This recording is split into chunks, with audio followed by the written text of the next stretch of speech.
et surtout au niveau du Togo et quels sont les mécanismes mis en place justement pour lutter contre l'apatridie. Nous allons en parler donc ce soir avec nos invités sur ce plateau. Et nos invités, ce sont Monsieur Gafarou Abdou Akpaou. Il est le directeur de la législation et de la protection des droits de l'homme. Monsieur Akpaou, bonsoir. Bonsoir.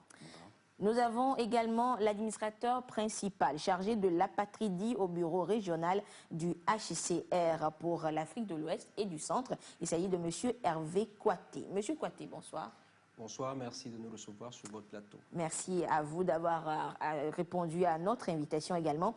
Et nous avons également le vice-président de la Commission nationale de lutte contre l'apatridie. Il est également enseignant-chercheur en droit public à l'université de Kara. Il s'agit de M. Kossi Kalipé. Monsieur Kalipé, bonsoir. Bonsoir, madame.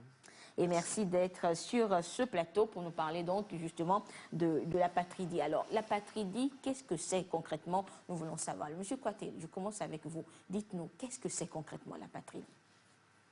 Imaginez, madame, que vous souhaitiez voyager, que vous soyez à l'aéroport de Lomé, que vous n'ayez pas de passeport, que vous vouliez voyager pour une évacuation médicale, poursuivre des études, etc. L'apatridie, c'est la situation d'une personne qui n'est pas reconnue par un État comme son ressortissant et qui, en conséquence, ne peut pas avoir les attributs de la nationalité, que sont les documents, un passeport, une pièce d'identité, qui parfois ne peuvent pas acheter une simple carte de téléphone. C'est grave et cela impacte les gens dans leur vie de chaque jour de manière considérable. Alors, monsieur Kouaté, alors dites-nous, comment on arrive à cette situation? Comment on devient apatride? Comment se fait-il qu'il y ait des gens qui n'ont, disons, aucune nationalité, aucune reconnaissance, on va dire? On peut devenir apatride de diverses façons. Pour la région qui nous concerne, la région de l'Afrique de l'Ouest en particulier, les principales causes d'apatridie sont les défaillances dans les systèmes d'enregistrement des naissances. C'est notamment les faiblesses dans la délivrance des actes de naissance, l'éloignement des centres d'état civil en rapport aux centres de santé. C'est aussi le fait de l'ignorance des populations concernant l'importance du document. Mais il y a d'autres causes. D'autres causes, c'est par exemple le fait que des lois qui attribuent la nationalité aux personnes qui régissent la nationalité peuvent avoir des défaillances. Ou alors, quand elles sont mises en opposition avec des lois d'autres pays, parfois de pays voisins, il peut y avoir des vides qui font que les personnes se retrouvent apatrides. D'accord. Alors, Monsieur Kalipé, vous êtes, disons, le vice-président de la Commission nationale de lutte contre l'apatridie au Togo. Alors, quelle est la situation justement au niveau du Togo? Enfin, parlez-nous de l'apatridie dans notre pays, justement. Alors, au niveau du Togo, je dis tout de suite que le Togo n'a pas très vite ratifié la convention, les deux conventions relatives à l'apatridie dans un premier temps. Mais quand on prend le code de la nationalité togolaise, on comprend tout de suite à son article 2 que le Togo avait déjà cette préoccupation sur la question de l'apatridie, puisque l'article 2 dit toute personne née au Togo a droit à la nationalité s'il ne peut se prévaloir d'aucune autre nationalité. Donc ça voudrait dire que dans notre constitution et dans notre code de la nationalité, il y avait déjà l'idée de l'apatridie. Mais la question de l'apatridie est véritablement prise désormais au niveau du Togo, au même moment qu'au niveau de la CEDEAO. C'est-à-dire, après le lancement de la campagne mondiale en 2014 par le HCR, il y a eu la déclaration d'Abidjan en 2015, qui a été signée par le Togo, suivie de la signature par les chefs d'État à Accra. Et en 2016-15, il y a eu, plutôt 2016, il y a eu 17, il y a eu le plan d'action de Banjul.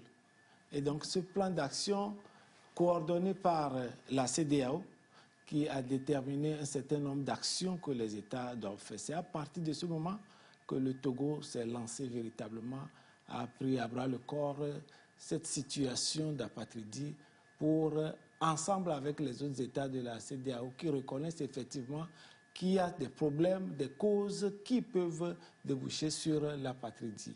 Donc voilà comment on est rentré véritablement dans le concept d'apatridie au niveau national. D'accord. Alors, Monsieur Kalipé, dites-nous, c'est vrai qu'on parle, donc on parle de ces personnes qui n'ont aucune, disons, identité, on va dire. Alors, est-ce qu'il existe des apatrides au Togo? Alors, jusqu'à ce jour, il n'y a pas eu encore une étude qualitative et quantitative, statistiquement parlant, pour identifier, pour se dire qu'il y a tel nombre d'apatrides au Togo. Mais les causes qui engendrent ce phénomène nous donnent une certaine idée qu'on peut avoir, du moins s'agissant du cas togolais, il y a plusieurs qui n'ont pas de pièces d'identité, qui n'ont jamais été enregistrés. On peut se dire qu'il y a forte probabilité qu'il y ait des cas d'apatridie. Mais les études ne sont pas encore faites. C'est maintenant que nous travaillons à ce qu'il y ait des études et des statistiques en matière d'apatridie pour voir si on peut, pour identifier le nombre, s'il y en a, le nombre qu'on peut avoir au Togo. Pour le moment, et voir comment va se dérouler leur prise en charge. Leur prise en charge pour aller vers l'éradication de justement du phénomène d'apatridie. Alors, Monsieur Akpaou, dites-nous, est-ce que l'apatridie violerait, on va dire, le fondement même des droits de l'homme? Merci, madame. Quand on voit la définition qui a été donnée par rapport à l'apatridie, déjà, puisqu'il s'agit de ce qui est au centre là-bas, c'est la question de la nationalité. Et aujourd'hui, nous savons que la nationalité, c'est un lien juridique entre l'État et l'individu. Et ceci va conférer une capacité juridique à l'individu, pour exercer certains droits. Et si nous prenons les définitions de l'apatridie aujourd'hui, ça voudrait dire que l'individu là est privé de cette pièce. Ça voudrait dire que, évidemment, l'individu sera confronté à des difficultés dans la jouissance ou bien l'exercice de ses droits. Effectivement, il avait donné des exemples ici. La liberté de circulation, lorsque vous n'avez pas de pièce de passeport, comment vous pouvez voyager? Vous voyez, le droit à la santé, on a parlé ça de l'évacuation sanitaire. Lorsqu'il faut aller, on a besoin de vous évacuer. Vous n'avez pas cette pièce. L'éducation aujourd'hui, nous fréquentons, arriver au niveau de l'enseignement supérieur, on en a besoin de cette pièce. Vous voyez, donc lorsque vous êtes privé de l'identité, une personne apatride est confrontée à de sérieux problèmes en matière de droits de l'homme. Oui. Alors, Monsieur Akpaou, alors, on comprend alors donc que les droits de cette personne sont bafoués. Alors, à qui la faute, on va dire? Pour parler, vous avez dit, il a dit les causes. Il faut remonter à ça. Qu'est-ce qui peut amener cette situation? Il en a développé au niveau de lacunes des lois et autres. Mais ça peut relever aussi de l'individu et des parents. Hein. Moi, je peux regrouper ça ici. Si je prends des parents, c'est ça qu'il a dit, l'enregistrement des naissances. Parce que c'est une pièce mère qui va vous permettre d'obtenir aussi cette pièce. Lorsque vous ne déclarez pas les enfants à la naissance pour avoir les pièces de naissance, comment on peut acquérir la nationalité? Ça, c'est un premier élément. Je parle de la victime même, c'est-à-dire la personne qui peut devenir apatride. Parce qu'il peut arriver des situations où, par acquisition, vous avez acquis la nationalité, par vos actes, vous pouvez être déchu même. Il y a la question de déchéance.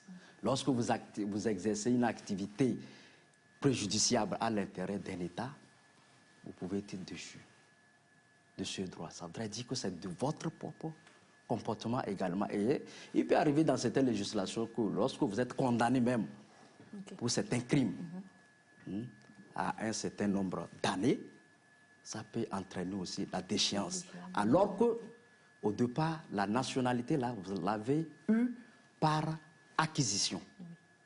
Donc, ça va, c'est susceptible de vous mettre dans un état d'apatridie. Donc, Monsieur Akpaou, si je comprends bien, on peut peut-être avoir sa nationalité en bonne et due forme et à un certain moment la perdre et devenir apatride. Oui, on peut perdre la nationalité, c'est ça. On peut perdre. Il y a les cas de déchéance qui sont prévus dans des lois. C'est ce que j'ai expliqué. Si vous êtes là dans un État, vous exercez des activités préjudiciables à l'intérêt du pays. On peut vous retirer la nationalité. Alors que ça, c'est par acquisition. Est-ce que vous voyez? Donc on vous retire cette nationalité. Ce n'est pas par attribution, ce n'est pas acquisition. Ça voudrait dire que c'est par une décision des autorités qu'on vous a attribué la nationalité. Et vous êtes là, c'est possible. Lorsque vous commettez des actes, on vous condamne, comme je l'ai dit, pour des crimes allant d'un certain nombre d'années, alors que vous l'avez acquis. C'est l'acquisition qui vous a conféré ça. Donc, il y a des déchéances de la nationalité qui peuvent amener ça. Donc, ça, c'est au niveau de l'individu. Il a un long et à l'âge expliqué au niveau de l'État, c'est vrai, au niveau des lois, il peut y avoir des lacunes, bien de la pratique même. Et on a parlé de l'enregistrement des naissances aussi, qui peut à la naissance en même temps, si on ne prend pas des dispositions. Et c'est ce que l'État fait aujourd'hui au Togo. Vous voyez, c'est pourquoi la question de l'enregistrement des naissances au Togo, et les autorités ont pris à bas le corps. Il y a des incidences, ce n'est pour rien. D'accord. Alors, M. Kouaté, je reviens vers vous. C'est vrai que nous parlons d'apatridie et tout, mais est-ce qu'il serait bien quand même que nous essayons de faire la nuance entre un migrant et un apatride? Alors, quelle est la différence entre les deux? Si vous voulez, ce sont des termes déjà pardon, qui renvoient à des réalités assez naturellement différentes. Un migrant, c'est, comme on l'entend, une personne qui franchit une frontière internationale, en l'espèce. On peut être apatride, c'est-à-dire n'avoir pas de nationalité, dans le pays où on est né et où on a toujours vécu. C'est-à-dire qu'on peut être apatride sans être migrant. On peut aussi être apatride après avoir franchi une frontière internationale. Et il est intéressant de remarquer que la région dans laquelle nous nous trouvons, l'Afrique de l'Ouest, étant une région où il est très heureux qu'il y ait de grands efforts en termes d'intégration avec tout ce qui est fait sous l'égide de la CEDEAO, qui implique aussi des mobilités de personnes, ce qui, une fois encore, est très heureux en termes de facilitation des échanges et tout le reste. Il peut quand même arriver que ces mouvements de personnes mettent les gens à risque, parce que les gens perdent le lien avec leur État. Ce sont des hypothèses de personnes qui naîtraient, par exemple, hors de l'État, dont elles ont la nationalité, lorsque les lois disposent, par exemple, que pour avoir la nationalité, il faut être né sur le territoire. Imaginez cela, par exemple. Je ne pense pas à des cas particuliers ici, mais on est tout à fait dans des hypothèses. Et je veux juste dire que la migration peut créer l'apatridie en réponse à la question que vous me posez. D'accord. Alors, dites-nous, M. Kouaté, c'est vrai que souvent, on entend, disons, ces termes-là, on parle de risque d'apatridie. Alors, pourquoi on dit cela? On parle de risque d'apatridie pour rendre compte de la situation des personnes qui pourraient devenir apatrides si rien n'est fait.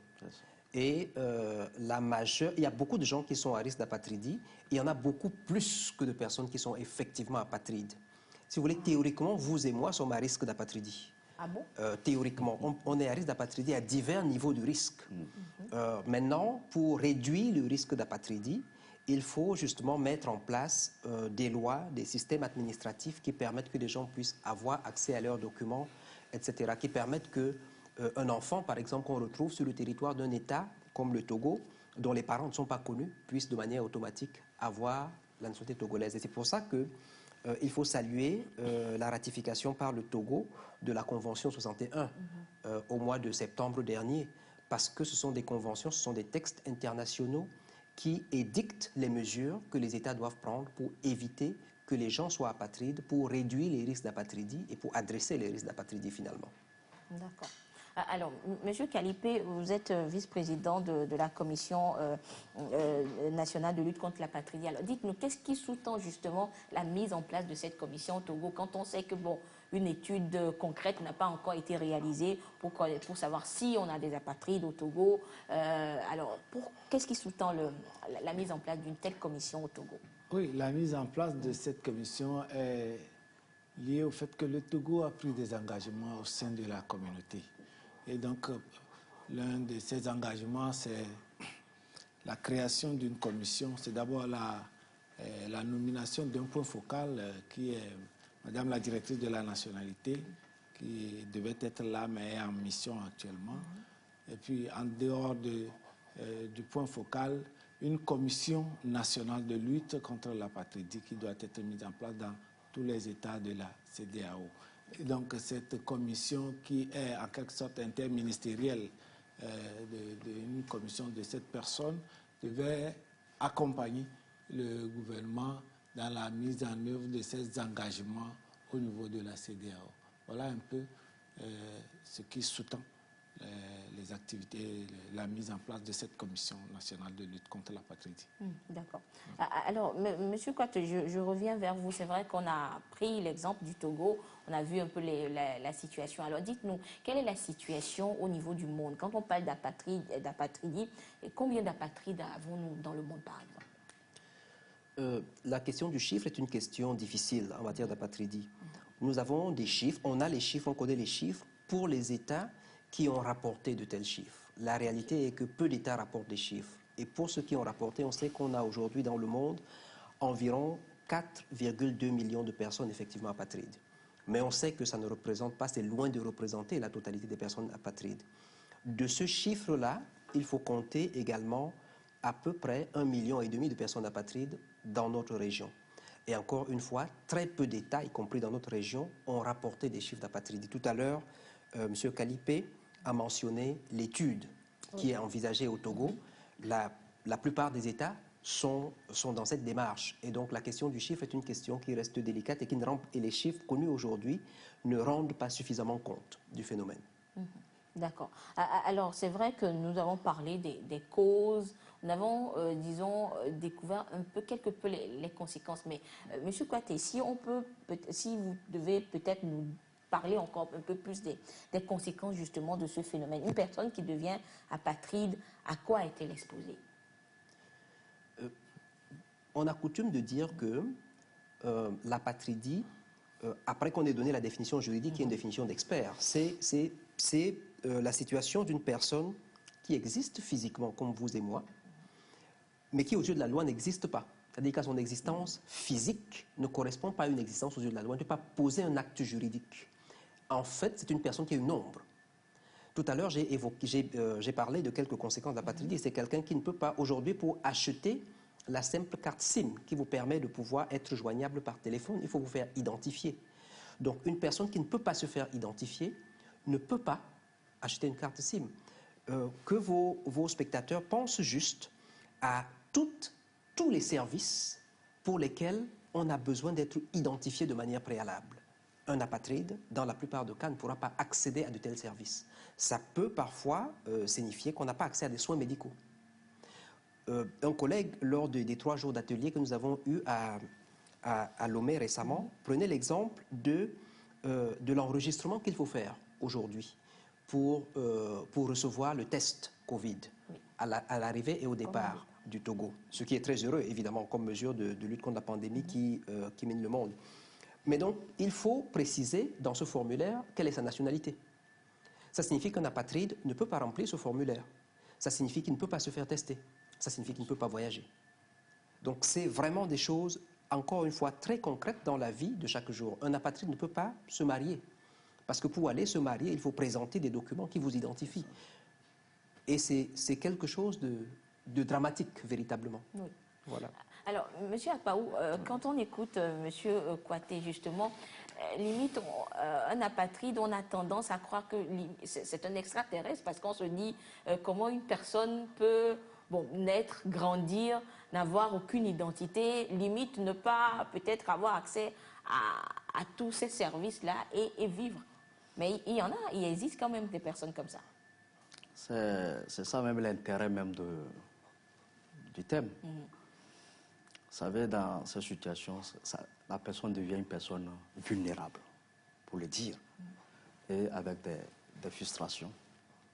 Parce qu'on se sent comme dans une situation de discrimination.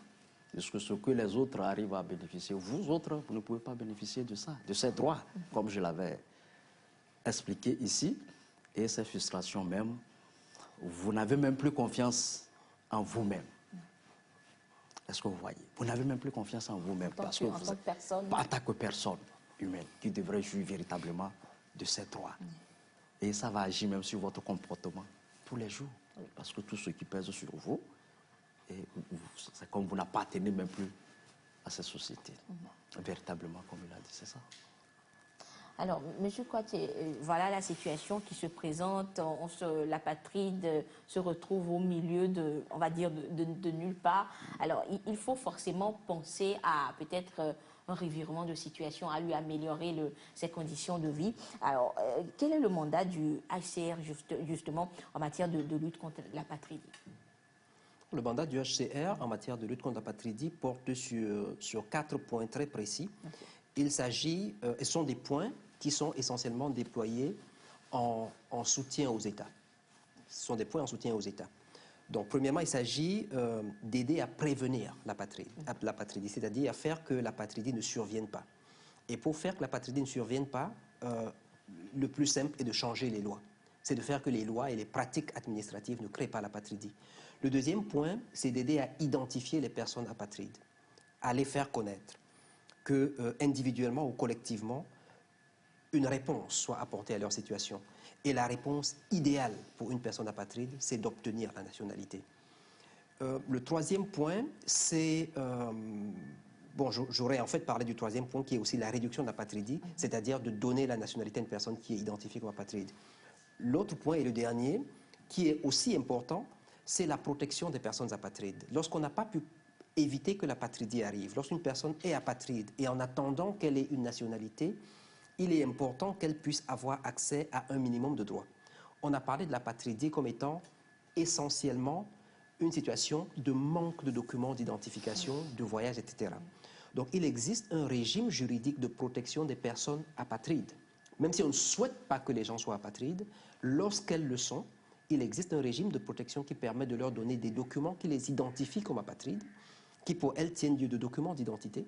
Il existe des documents de voyage internationalement reconnus pour les personnes apatrides et une série de mesures administratives que les États peuvent prendre pour leur accorder la protection en attendant qu'elles aient une nationalité. Et encore une fois, je voudrais féliciter le gouvernement du Togo en tant que HCR parce que le Togo a justement ratifié avec la convention que j'ai évoquée de 61 tout à l'heure, une deuxième convention très importante, celle de 1954, sur le statut des personnes apatrides. Le Togo l'a ratifié et donc si il existe des personnes au Togo qui sont apatrides, elles ont déjà la possibilité, sur la base de cette convention, de jouir d'un statut, donc de pouvoir acheter leur carte SIM, etc., parce qu'elles sont identifiées comme apatrides, en attendant que des mesures soient prises pour justement leur donner une identité. Exactement, madame. D'accord. Mais monsieur Kouyaté, dites-nous, pourquoi c'est au HCR que ce mandat a été donné? Parce que le HCR, on comprend qu'il est chargé des réfugiés, mais le HCR s'occupe, a pour mandat justement de lutter contre l'apatridie. Alors comment cela se fait? En fait, notre mandat porte sur les réfugiés principalement, comme vous l'avez évoqué, c'est très juste. Mais nous avons un mandat très clair également sur les questions d'apatridie, qui est moins connu. Malheureusement. Tout comme nous avons un mandat qui porte également sur les situations de déplacement interne des personnes. Ce sont dépendants du mandat du HCR que notre mandat sur les réfugiés occulte un peu. Mais encore une fois, notre mandat en matière d'apatridie, comme en matière de réfugiés et de déplacement interne, est un mandat d'appui aux autorités étatiques qui sont les premiers responsables et qui ont bien plus de moyens que le HCR en réalité. Ce sont les gouvernements, ce sont les États qui prennent des lois, ce sont les États qui signent des conventions, ce sont les États qui mettent en place des systèmes de délivrance des actes d'état civil. Notre mandat n'est qu'un mandat de soutien aux États, un mandat par lequel nous pouvons mettre à disposition notre expertise technique dans ces domaines-là. D'accord. Alors, Monsieur Akpaou, tout à l'heure, Monsieur Kouyaté parlait justement on va dire des actions du HCR dans la lutte contre l'apatridie. Alors, moi, je voudrais m'intéresser au fait, à cette stratégie peut-être de redonner une nationalité à une personne apatride. Alors, au niveau, disons, des juridictions, comment cela se passe concrètement? Comment on fait pour redonner une identité à une personne qui ne l'a pas? C'est ça qu'il a dit au niveau du Togo. Notre collègue a souligné ça ici, puisque c'est récemment qu'on a ratifié en 2021, là, je crois, que le Togo a ratifié les 2 conventions sur le cas d'apatridie, puisque le Togo, effectivement, est dans un processus même de réforme générale pour l'amélioration de la situation des droits de l'homme. Et pour pouvoir bénéficier de tout cela, il faut un cadre juridique. Et c'est ça le processus même des autorités aujourd'hui. Ce n'est pas seulement dans le cadre de l'apatridie seule. Il y a beaucoup de cas. Vous savez, au niveau des Nations Unies, il y a même 9 principaux conventions ou bien instruments internationaux qu'on recommande aux États de ratifier pour améliorer la situation des droits de l'homme. Et le Togo a ratifié les 9 principaux. Mais au-delà des 9 principaux, déjà, le Togo continue par ratifier d'autres pour renforcer encore le cadre normatif de protection des droits de l'homme. Et c'est le cas les 2 conventions sur l'apatridie dont on fait cas et effectivement qui offrent des protections juridiques comme il a énoncé, qui va permettre de délivrer des pièces d'identité d'apatridie, des titres de voyage et même il y a la possibilité d'exemption même pour la question de réciprocité. Lorsque vous savez, pour les conventions, il y a question de réciprocité entre les États. Oui. Je fais partie, tu fais partie, on peut protéger, se protéger. Mais il y a qu'on autorise au niveau de l'apatridie, par exemple, à ce qu'il n'y ait pas cette question de réciprocité pour faciliter, comme il a dit, réduire les cas d'apatridie. Donc c'est tout ça là, vous savez, les conventions, ça c'est au niveau international. Il y a un travail, maintenant que c'est ratifié en principe, il y a un travail qui se fait généralement, c'est comme ça au niveau des conventions, pour internaliser maintenant les conventions et pour pouvoir les adapter aux réalités. Voilà, à la législation nationale pour pouvoir donner véritablement effet maintenant aux dispositions des conventions. D'accord. Merci beaucoup, M. Akpawa. M. Kalipé, je viens à vous maintenant. Alors, dites-nous, c'est vrai, on a donc compris, le Togo est rentré dans la danse, on va dire. Alors, quels sont les mécanismes ou les outils qui sont mis en place justement au niveau du Togo pour lutter contre le phénomène? Alors, les mécanismes, on peut les identifier à 3 niveaux. Le premier niveau, c'est les mécanismes d'ordre juridique, c'est-à-dire les normes qui sont prises actuellement et d'ordre institutionnel, et ensuite les stratégies. Donc, d'ordre normatif, on est en train de le dire, le Togo a ratifié les 2 conventions, ces 2 conventions, en rapport à l'article 50 de la Constitution togolaise, font partie intégrante de notre Constitution, puisque c'est des normes relatives aux droits de l'homme. À la suite de ces 2 éléments, nous avions un code national, un code de la nationalité qui est dans un processus de révision. Donc, l'avant-projet a été déjà adopté, qui sera par la suite adopté en Conseil des ministres et voté par les parlementaires.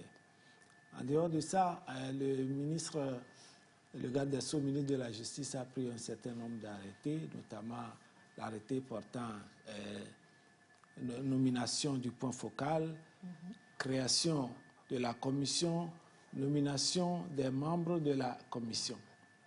Alors, ces différentes nominations nous permettent d'avoir un corps institutionnel pour accompagner le travail. À la suite, on a mis en place, adopté techniquement un plan d'action nationale de lutte contre l'apatridie. Okay. Alors, ce plan national de lutte contre l'apatridie est adopté, mais sera validé. Okay. Avant sa mise en application. Néanmoins, un des éléments de ce plan, c'est l'adoption des 2 conventions. On peut dire que ça a déjà même commencé par ces activités. On a eu, dans ce plan, il est question d'accompagner le pays à travers un certain nombre d'informations sur la question de l'apatridie, d'informations à l'égard du gouvernement, des décideurs, la société civile et la population. Il y a de cela 2 semaines, avec le concours du HCR, la commission a effectué des ateliers de formation à l'égard des maires. Au sud comme au nord, on a eu ces formations qui nous ont permis de sensibiliser les maires qui sont les premiers responsables de l'état civil sur l'importance des enregistrements des enfants. Ça a été fait. Aujourd'hui même, on a eu une journée d'échange avec les parlementaires. Donc, on a eu ce bonheur que pratiquement la grande majorité des parlementaires étaient là à cette rencontre et ils adhèrent à... profondément, puisque dans leur circonscription, le phénomène existe et chacun a eu à sortir ces différents problèmes rencontrés et les exemples. Donc ça a été un véritable partage et en prélude aux discussions qui vont avoir autour de la loi portant code de la nationalité, ça a été fait. Donc voilà comment le mécanisme qui entoure la lutte contre l'apatridie dans notre pays. Au Togo, d'accord.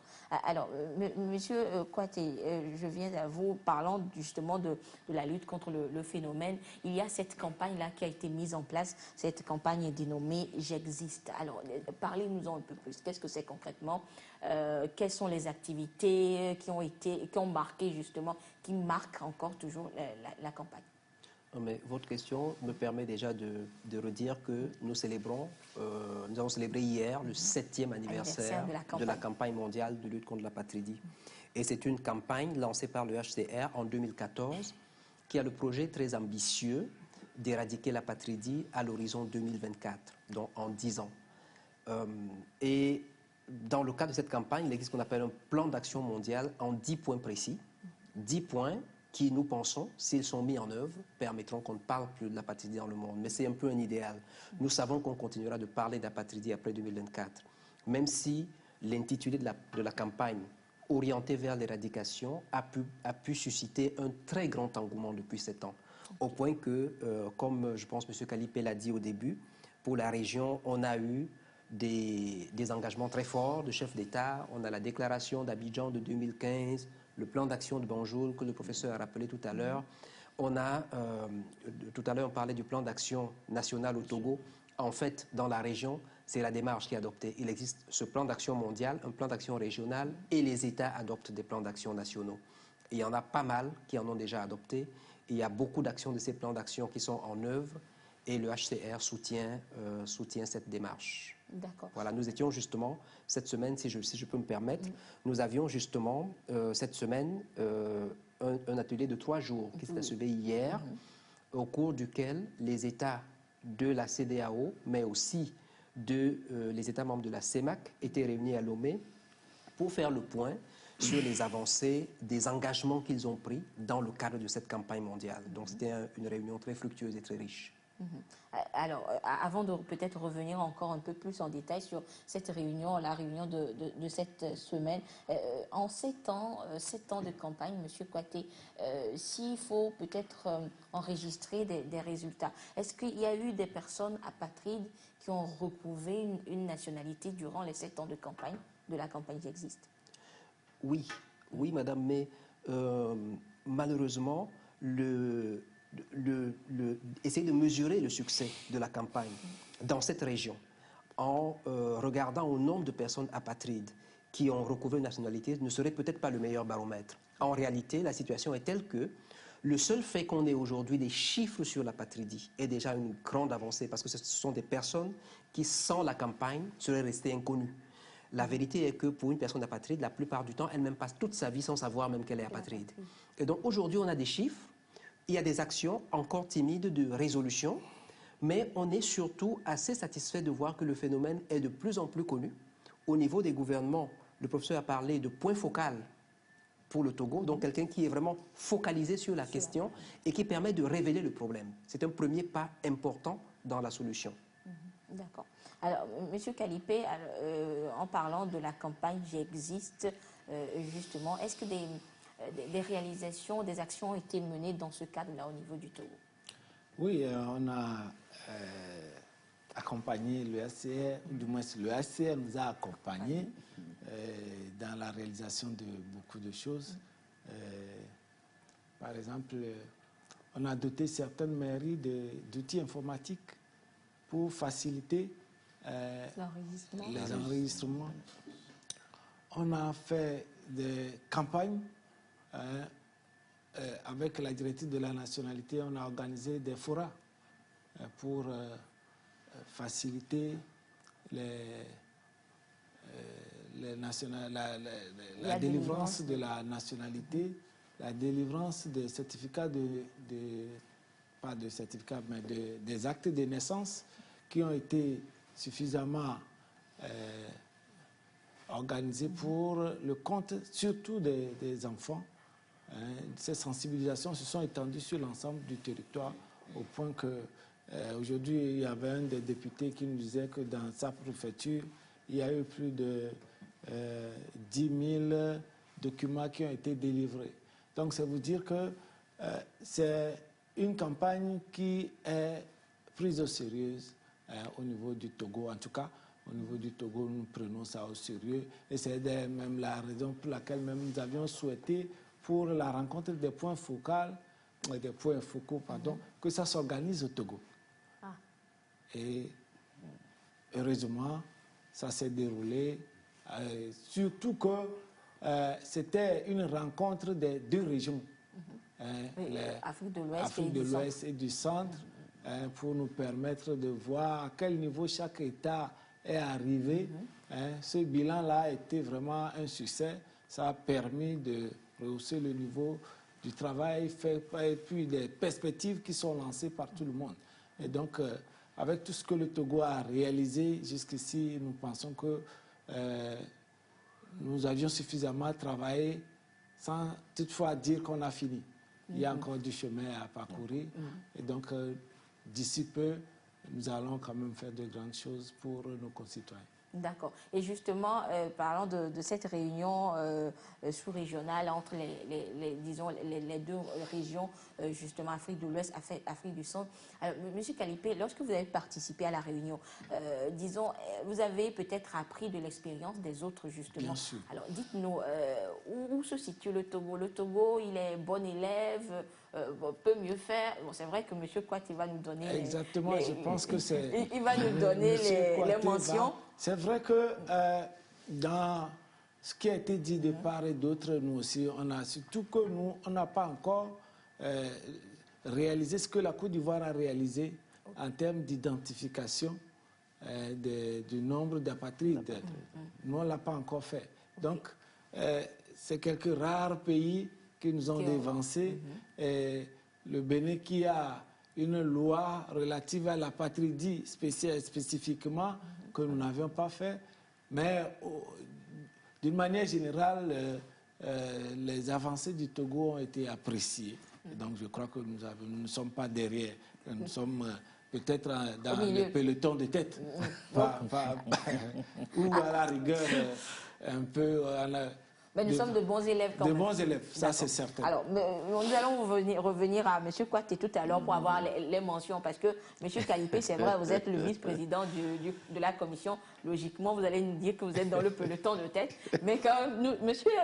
Akpaou, je reviens vers vous. Alors, justement, dans le cadre de cette rencontre-là, vous, en tant que directeur de la législation, de la protection des droits de l'homme, alors, que dites-vous par rapport à cette lutte-là au Togo par rapport aux autres pays? Si on prend les échanges d'expériences qui ont été réalisés durant cette rencontre-là. Non, nous disions que c'est une bonne chose pour les échanges sur une question aussi pertinente comme le cas d'apatridie. Parce que c'est ça. Aujourd'hui, nous sommes... le monde est devenu comme un village planétaire. Et il faut effectivement échanger les bonnes pratiques, les échanges. Et ces genres de rencontres permettent de partager pour voir qu'est-ce que vous avez pu faire à votre niveau, à notre niveau. On compare et là, d'autres pays peuvent s'inspirer de l'autre pour mieux construire leur cadre de protection des droits de l'homme. Et notamment ici, pour mieux lutter contre l'apatridie. Vous voyez déjà, c'est ça qu'on a relevé pour les efforts du Togo. Le cadre juridique est en train d'être construit déjà. Il y a également le cadre institutionnel avec la Commission. Et véritablement, il y a un plan d'action qui est... C'est les mesures, même, les éléments même pour apprécier la protection des droits de l'homme, les cadres juridiques, le cadre institutionnel, les politiques, les programmes et les plans. Quand vous prenez le chemin du Togo, par exemple, il y a déjà ces 3 éléments qui sont déjà en train d'être renforcés. D'accord. Alors, M. Kouaté, je viens à vous alors. Si on doit noter le Togo par rapport aux autres pays qui ont participé à cette rencontre-là, on dira que le Togo est bon élève, c'est bon, on peut mieux faire, passable. Bon, c'est une responsabilité grave que de noter un gouvernement. Mais il est clair que le Togo a fait des avancées, y compris très récemment, qui sont des avancées saluées dans la région et au-delà. Je pense qu'il y a quelques semaines seulement, le garde des Sceaux du Togo, le ministre de la Justice, a eu l'occasion, en marge d'un événement lié à la dernière réunion de l'Assemblée générale des Nations Unies, de partager l'expérience du Togo en matière de ratification des conventions sur l'apatridie. Donc le Togo, en ratifiant les conventions, est devenu le 13e des 15 États de la CEDEAO à le ratifier. Vous voyez que la région est dynamique de ce point de vue, mais il faut savoir aussi que c'est une convention qui, à l'échelon plus large, au-delà de la région, manque encore cruellement de ratification. Donc le Togo a rejoint le train, et le Togo n'a pas attendu d'ailleurs de ratifier les conventions, comme l'ont dit le directeur de la législation et le professeur, pour commencer déjà à mettre en adéquation sa législation interne. On a toutes ces questions. Aujourd'hui, je pense, les femmes peuvent transmettre leur nationalité à leurs enfants sur un pied d'égalité avec les hommes, etc. C'est exactement ce à quoi un État qui signe la Convention de 61 s'engage. Il est heureux que le Togo ait commencé à faire ça avant même d'avoir signé. Donc, si je pouvais me permettre, je dirais que oui, on est tout à fait sur la bonne voie et il y a de belles promesses. D'accord. Voilà. Et justement, on a parlé on a parlé du présent, de ce qui est fait aujourd'hui, et pour parler des promesses, des perspectives. Monsieur Kalipé, alors quelle est la suite de la lutte contre l'apatridie au Togo? Bon, nous avions déjà commencé dans cette dynamique, nous allons y arriver en partant d'abord de la sensibilisation. Il est pour nous question désormais de faire plus de la sensibilisation pour que d'abord les populations soient véritablement conscientes de l'enjeu d'avoir un acte de naissance. Tout part de là. Un acte de naissance, à ne pas attendre les derniers moments pour aller se faire délivrer la nationalité. C'est un autre problème. Parfois, on ignore même on a ce droit d'avoir la nationalité. Et c'est quand on se trouve dans une situation donnée, on veut passer un concours, un recrutement dans l'armée, on vient d'avoir le bac, c'est à ce moment qu'on se rend compte que voilà, il me faut ceci et cela. Exactement. Donc c'est un travail que nous allons continuer au niveau de la commission et continuer par soutenir le gouvernement, puisque c'est ça notre mission, surtout par des plaidoyers. D'abord, ce qu'on a fait aujourd'hui avec les parlementaires, je suis certain que si demain ils sont en face d'un test de loi portant code de la nationalité, ils vont réagir suffisamment. Voilà ces actions-là que nous voulons continuer par initier pour soutenir le gouvernement dans son effort de rendre le droit à la nationalité à tous les citoyens togolais. D'accord. Alors, Monsieur Akpaou, selon vous, quels sont les défis qui restent à relever en matière de lutte contre l'apatridie? Les défis, c'est ça que nous parlons. Et dit pour mieux protéger, bien lutter, ça, il faut un cadre juridique bien bâti. Lorsque vous n'avez pas ça, qu'est-ce que vous allez évoquer?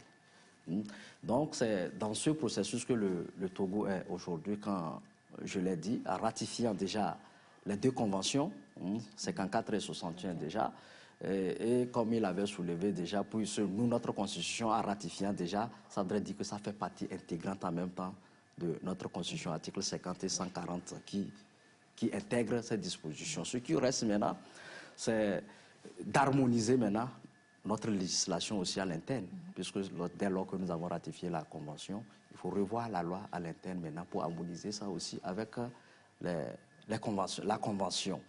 Et le cadre institutionnel, on en a besoin parce qu'il faut une institution pour mieux prendre en charge cette question. Et aujourd'hui, on a parlé de la nomination d'un point focal déjà.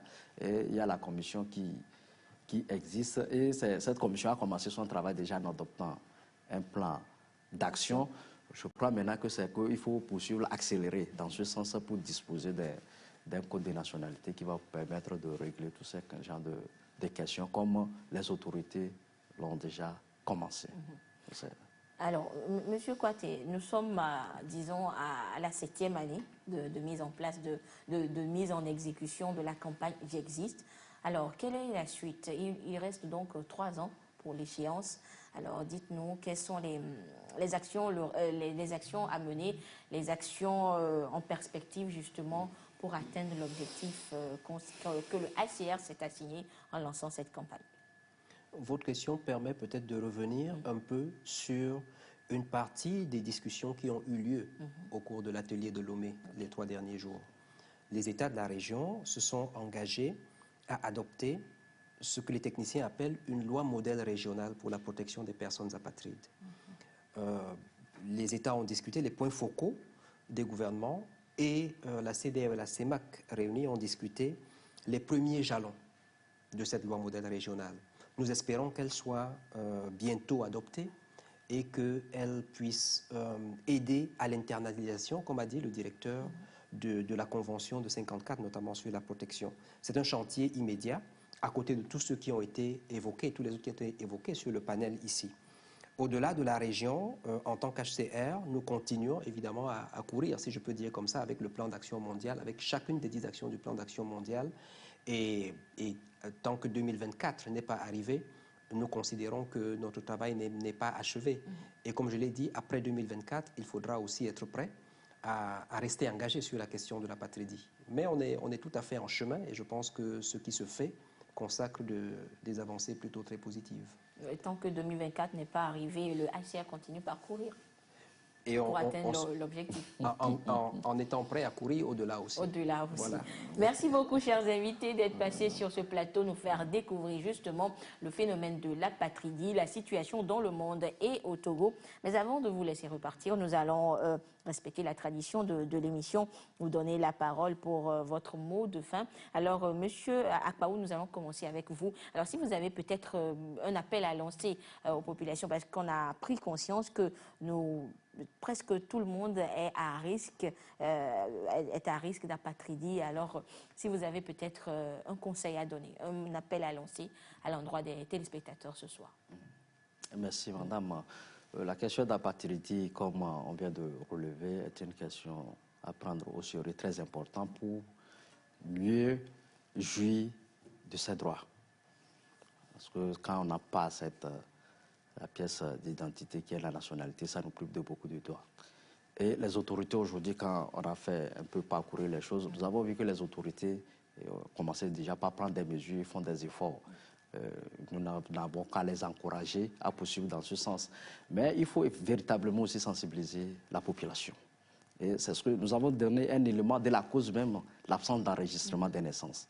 Et malgré les efforts aujourd'hui qui sont en train d'être faits pour rendre gratuit même l'enregistrement des naissances, ces derniers moments, il va falloir maintenant que la population, les parents aussi, se mobilisent pour l'enregistrement des naissances. Et comme l'a relevé le professeur, c'est aussi d'aller faire la nationalité plus tôt. Effectivement, ce qu'il a dit, il y a les enfants qui se sont confrontés à cette difficulté cette année. Au moment où ils vont maintenant à l'université, à 2 jours maintenant, qu'on va maintenant pour chercher à faire sa nationalité. Alors qu'il y a du monde, alors qu'il y a du monde, tout ça là. Donc, c'est des pièces très importantes et on ne doit pas badiner. On va continuer. Il faut la sensibilisation, la population prenne conscience pour permettre réduire ce phénomène. Merci. Merci beaucoup, Monsieur Gafarou Abdou Akbaou. Je rappelle donc que vous êtes le directeur de la législation et de la protection des droits de l'homme. Monsieur Kalipé, votre conseil, votre mot à l'endroit des téléspectateurs aujourd'hui? Alors, on ne cessera jamais de le dire. La nationalité, c'est un droit pour tout citoyen. Et le pays a fait des efforts pour nous permettre, en tout cas, en mettant en place et les institutions et les dispositions normatives qui permettent à une grande majorité de se doter de ce texte de loi. Et donc, ce qu'il nous reste aujourd'hui, c'est la volonté, ou du moins la prise de conscience de tout citoyen de savoir que ce papier-là, on aura besoin à un moment ou à un autre. Et donc, nous exhortons tout le monde de ne pas attendre le dernier moment, puisque les dispositions permettent que les Togolais aient la nationalité. C'est en allant pour faire la nationalité qu'on découvre si on est vraiment en situation de risque d'apatridie ou pas. Parce que jusque-là, lorsque les gens se contentent parfois d'un document comme la carte électorale, et on ne veut plus faire d'efforts, quand viendra le moment sérieux, on va se retrouver dans une situation de risque d'apatridie ou carrément d'apatridie. Donc, nous exhortons les Togolais, dans un sursaut d'orgueil, à se doter leur certificat de nationalité et surtout les parents de faire cet effort d'aller enregistrer les enfants à l'état civil. C'est très important. Merci beaucoup, Monsieur Kossi Kalipé, je rappelle donc, qui est enseignant-chercheur en droit public à l'Université de Kara, vice-président de la Commission nationale de lutte contre l'apatridie. Monsieur Kouaté, nous terminons avec vous votre mot de fin ce soir. Ce serait un mot en 2 points pour dire, comme nous en avons débattu, l'apatridie est une absurdité. Elle affecte les gens d'une façon terrible, d'une façon dramatique. C'est une mauvaise nouvelle. Il y a une bonne nouvelle qui accompagne celle-là, c'est que l'apatridie peut être évitée, l'apatridie peut être prévenue.